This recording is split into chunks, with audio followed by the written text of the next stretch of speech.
8 anyos nga batang lalaki nga kritikal sa ospital sa General Santos City human gikulata sa kaugalingong amahan mipanaw na. Kini gumikan sa grabing bunog ang nahiaguman sa bata. Suspect nga amahan pasakaan og kasong parricide.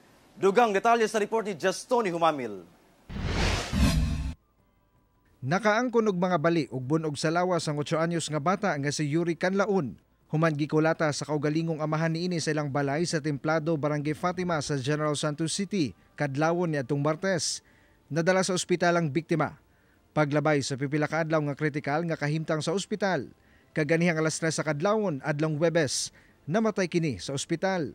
Sa investigasyon sa kapulisan, lango matod pa sa ilimnong makahubog ang amahan. Rason nga iyang nahinay ka ng bata o gibusdak pa sa ilang higdaanan. Giilang suspect nga amahan nga si Roy Canlaon Jr., 34 anyos. Dahil daw sa kanyang kalasingan, so hindi daw alam ang kanyang ginagawa ni ma'am. So yun ang allegation niya. Yun din ang pagkasabi ng yung mga batang kapatid na binagsak daw sa kama nila. Sumala pa kanuna na daw kini ginabuhat sa amahan matag mahubog. Base na sab sa pahayag sa mga silingan og paryente sa bata. Saysay sa kaigsuon sa biktima. Unang nadapatan sa iyang amahan ang manghod nga babae niadtong tungura. Dayon gikulatan niini ang biktimang si Yuri, kinsa nahinaykan pag-ayos sa ilang amahan. Anaa karon sa selda sa Police Station 7 sa Barangay Fatima ang suspect. Gisulayan sa GMA Regional TV 1 Mindanao og kuha ang pahayag sa amahan.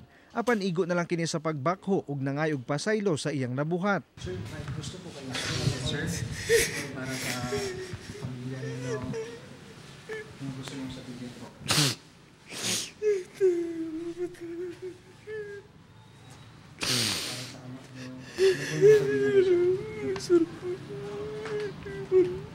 Wala ang inan sa mga bata sanglit anaa kini sa Manila aron manarbaho abroad.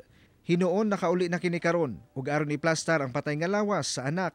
Samtang gikan sa kasong serious physical injury, pasakaan og kasong parricide ang suspect. Kahapon, paila natin ang kaso, serious physical injury, no? In connection sa RA 7610. Nag-expire na yung bata kaninang 3 AM, so malamang magdadagdag tayo ng supplemental affidavit para mahulo po sa parricide yung kaso niya. Kauban si Gary Balantay sa kamera. Ako si Tony Humamil para sa One Mindanao.